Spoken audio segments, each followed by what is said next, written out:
Well, as of this afternoon, the Mississippi River in New Orleans has fallen about 9 inches in the last week. The National Weather Service predicts it will drop another 2 feet by August 7th. Yeah, a lot of people will welcome that news as the Army Corps works to close the Bonnie Carey Spillway in the coming days. The spillway's extended opening fuels more debate over the state's plan to tap into the river to build land. John Snell explains in this special Coast in Crisis report. Water. It built the land we live on. The water drops from parts or all of 31 states and 2 Canadian provinces. Through the centuries, the Mississippi delivered mountains of sediment, sculpting America's Great Delta. On the east bank of Plaquemines Parish, coastal scientist Dr. John Lopez takes us into Big Mar. Decades ago, an agricultural area.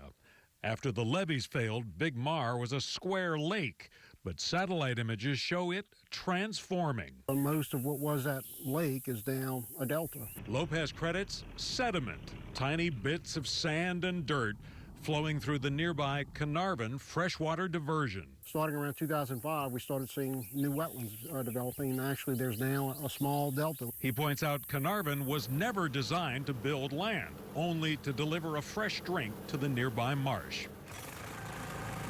To the fishermen who ply these waters, like Ryan Guerra, that sounds like something from a different universe. They just can't live in that fresh water. They ain't gonna live. They blame trillions of gallons from the Bonnie Carey Spillway for wiping out their catch. A combination of fresh water and nutrients from fertilizer, runoff from farms primarily in the Midwest. Ain't nobody listening. I think they want to knock us out, get us out of here. So you have a massive amount of water, much more than the rate that is proposed for any of the diversions. The state wants federal permits to build 2 sediment diversions, totaling about $2 billion, with the aim of building or sustaining thousands of acres. It's a 10-foot pole there, so it's 7 feet deep. In 2013, Lopez coined the name Mardi Gras Pass for a spot on the east bank where the river had blown through its banks and reconnected with an old canal. A trickle then. It's raging whitewater rapids today. Almost, Lopez said, like getting a free river diversion. You consider this part of the river? Yes, this is now an extension of the Mississippi River. Ryan Guerra and other fishermen say all the fresh water pouring into the bays on the east bank only compounds their problems. But that's what started killing this south side off. Current's moving pretty fast out of here, though. Coastal activist Foster Propel sees a return to something more like nature intended. Propel shows us where some fishermen even harvested crawfish this year near the Mississippi, about a mile from the pass. Look at the possibilities of what's to come. If we had a very healthy delta again, we'd have lots of people working in the crawfish industry. They die off. We are next. Dr. Moby Solangi at the Institute for Marine Mammal Studies in Gulfport blames the Bonnie Carey for widespread dolphin deaths this year. Diversion supporters also worried about the impacts on dolphins. They convinced Congress to direct federal agencies to ignore the dolphin mortality when performing the required environmental impact study, arguing that laws passed in the 1970s to protect nature never envisioned environmental restoration. To say, let's not worry about the top dog in the sea, everything will be just fine, I think it is, it's concerning. Solangi fears another dead zone. In the Gulf of Mexico, fertilizers stimulate algae. The algae die, decompose, and use up the oxygen in a Massachusetts-sized area of the Gulf. More power to Louisiana. They want 10,000 square miles of their waterfront properties to be dead zones. Great. But don't give it to Mississippi. Diversion supporters counter none of this relates to what they have in mind, that the Bonnie Carey has been blasting water into area lakes and bays for months now. The system right now is almost completely flushed with fresh water, almost to the Gulf of Mexico. So that is not what's proposed, and I do think it's an unfair comparison. Lopez says fresh water may very well be a factor, but argues it's too early for scientists to jump to conclusions about what's killing the dolphins. But I suspect there are other compounding factors here. You know, there's been lots of other times where fresh water has been entered into our coast, and we've not seen this kind of mortality. The two sides of the argument oftentimes point to the same places on the map to make their case. While supporters say just look at that new Carnarvon Delta, critics point to Breton Sound, where Hurricane Katrina steamrolled over the marsh, wiping out a huge swath of land in a matter of hours. Charter boat captain George Rick cites some studies that suggest the Carnarvon diversion turned a saltwater system fresh and more vulnerable to storm surge. See, the root systems how short? It should be a lot longer than that. Carnarvon, I take you back there, it's all open lakes where it was all marsh. Still others point out the marsh in that area, made largely out of organic material, was collapsing long before Katrina, as oil-field canals sliced and diced the marsh, drawing in salt water and ruining the tidal flow. Lopez also points back to Carnarvon. This area right here, these trees, these cypress trees we planted in 2012 were covered by 18 feet of salt water, and they did perfectly fine. South of Morgan City, a canal cut in the 1940s in the Wax Lake area built a surprise delta. And Dr. Lopez cites other places where the river is reconnected on a smaller scale with the marsh. Actually, there's almost 15 or 20, and virtually all of them are building land. An Army Corps computer model found net land gain near the proposed diversions, but a net loss farther from the outlets, where a reduction in plant productivity induces an acceleration of land loss. You have to know that the models are just one piece of information. They're not the only information. Mark Wingate, the top civilian employee at the Army Corps New Orleans District, points out no model can duplicate nature perfectly. The modeling that we're discussing right here is from the 2017 time frame. It recognized that we needed to better understand what would happen to vegetation when you inundate it. State officials say that core technology has been incorporated into the model they're now using, one that's also based largely on a Dutch 3D computer model. The Corps says other factors come into play when awarding a permit, including the effects on fisheries. How much do we know about this, the whole science of sediment diversion? How far along are we? Well, that's a great question with probably no real good answer. I think we know more than we knew 10 years ago and 20 years ago, but I will tell you we are still learning every day. We've been studying this delta for almost 100 years, intensely for the last 30 or 50 years. We know a lot. The stakes could scarcely be higher as scientists and engineers look to redo the plumbing on America's great river. John Snell, Fox 8 Local First. And follow more of John's Coast and Crisis stories through a special section on fox8live.com or the Fox 8 News app. New at 5:30, this year's crawfish season might stretch just a little bit longer thanks to an unexpected find. Yeah, you can see crawfish by the thousands being harvested on the east bank of Plaquemines Parish near the high Mississippi River. John Snell reports on the find and the controversy surrounding Mardi Gras Pass.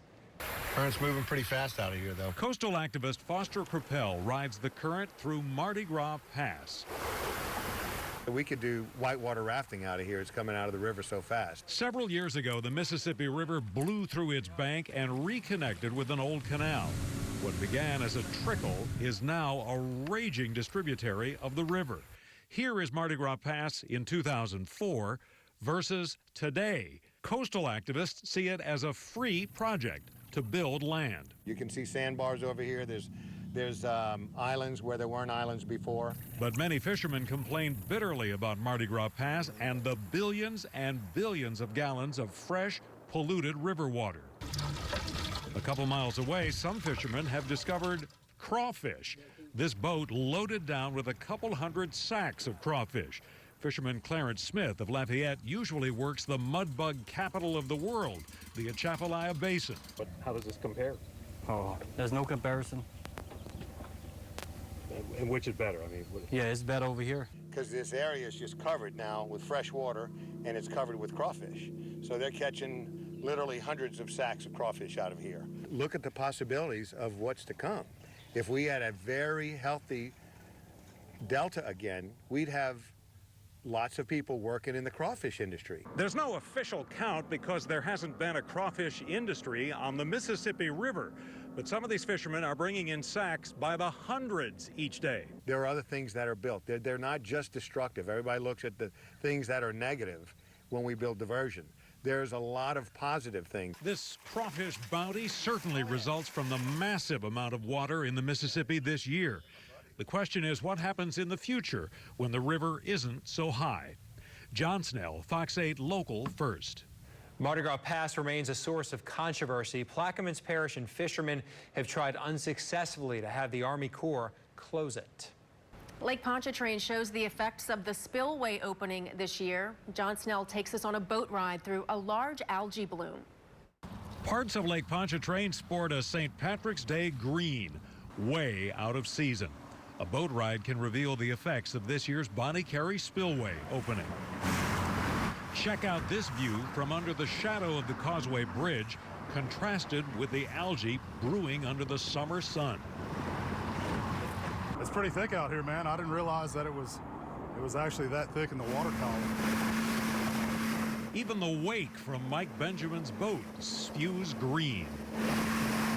One especially bad area stretches along the causeway for a couple miles near the North Shore and a few miles in either direction. Benjamin finds that the algae varies in thickness, sometimes not much more than a sheen, in other places a potentially toxic stew. It goes anywhere from like a little seed all the way up to maybe a grape size, just depending on where you're at. And man, the colors of it, ranging from white to green to teal, you name it, it's just, I don't know, man, it's kind of like a blob floating across a lake. That's nearly 3 weeks after the closing of the spillway. Trillions of gallons of river water fed nutrients into the lake. The algae feasted on fertilizer running off from farms in the Midwest. The Lake Pontchartrain Basin Foundation has been collecting water samples. Everything has been pretty clear on the South Shore from the samples we've been collecting. The algae has been mostly towards the North Shore. There are places where things seem relatively normal. In a few feet of water, you could actually see the lake bottom near Fontainebleau State Park. But a few miles to the west, algae mats pile onto the shoreline near the causeway along the Mandeville lakefront. I wouldn't swim in it. John Snell, Fox 8 Local First. The Basin Foundation says none of their test samples for toxic algae has come back higher than the EPA safety criteria. The state health department advises people not to swim in the lake. 26. Mike Arguelles measures the salinity about half a mile off Deer Island near Biloxi. 26 parts per thousand. Full marine is 35. Customers are going to love these. Oysters won't grow here naturally because it's too sandy on the bottom. Sand would smother the oysters. But these waters offer a Goldilocks zone, salinity that many chefs crave for a slightly saltier tasting oyster. We consider ourselves farmers. The husband and wife team of Anita and Mike signed up for a Mississippi State program to learn about growing oysters off the bottom, just below the surface, in specially made floating cages. In many places, it can take a couple years for an oyster to reach harvest size. In these waters, they grow with lightning speed. If you can sell an oyster in 7-8 months, then you got a better chance of getting in the black. The Arguelles teamed up with other farmers in a cooperative effort to market and sell the Mississippi off-bottom oysters. We were finally going to make a little money that we could reinvest into the farm. We had started to sell some oysters, and we were getting great response. Last May, with tens of thousands of oysters flourishing with the help of farmers, Anita was on the road to meet with chefs. They were excited about our oysters, and then wham, got a phone call on that trip that said our oysters are all dead. Like other farmers, the oyster growers must worry about rain. Too much rain, swelling waterways to the north and forcing the Army Corps to open its giant relief valve on the Mississippi River, the Bonnie Carey Spillway. It killed a lot of the oysters on the natural oyster reefs, and it killed our oysters that were mature and ready for harvest. In Louisiana, trillions of gallons from the Mississippi River turned waters green from algae as fresh water invaded the Mississippi Sound. But it turns out they weren't all dead. Younger oysters, about half a dime in size, survived. They don't soak in nearly as much water as an adult oyster. Fortunately, we were able to take our little tiny oysters, our baby oysters, over to Bayou Battery. Mississippi state regulators worked with oyster growers in Alabama to find a safe haven. They got special permission to cross state lines. One of the reasons they were able to cross state lines is because they were sub-market oysters. They were below 1 inch. We call them the travelers. Mike Arguelles gathered up 50,000 of them. They traveled first by boat, then onto the I-10 system, then another boat ride for a final destination 31 miles to the east in Alabama and saltier water. 50,000 of our oysters, but combine that with the rest of the oysters and it was more like 500,000. The baby spent about 3 months there in sanctuary from the Spillway waters before a return trip to Mississippi. On a chilly Sunday morning earlier this month, they harvested the first of the travelers and a smaller number of older oysters that survived. Because they were small, it was possible, to take them. The travelers may be coming soon to a poor boy near you. Off Deer Island, Mississippi, John Snell, Fox 8 Local First. This is the story of a sedimental journey. Contractors in the Bonnie Carey Spillway pile up and clear away sand that comes courtesy the Mississippi River. Oh, they're out here every day. Even Chris Brantley, the Corps' on-site project manager, is struck by how much sand and dirt settled during the Spillway's 2 openings this year. I should have come to expect it, but just to see it afterwards, it's always impressive. The extended openings of the Spillway this year also have made for records when it comes to sediment. Think of it as 3 or 4 superdomes worth of sand. After this year, when the water finally did recede, this is probably the most sediment that's ever been accumulated here at Bonnie Carey Spillway. Brantley says half a dozen contractors are on site, clearing dirt or piecing back together some of the spillway roads chewed to bits. And we'd like to get as much as we can out because once the river does come up again, we don't know how long it'll stay up. Farther into the spillway, you can see where sediment has accumulated through several openings in recent years. Brantley says the river also filled in some of the ponds in the spillway.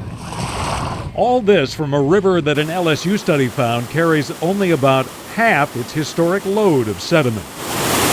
Today, much of it piles up behind hundreds of locks and dams on the river and its tributaries. I think this just shows you, even to the layperson, the river still carries a large amount of sediment that can be used beneficially for coastal restoration projects.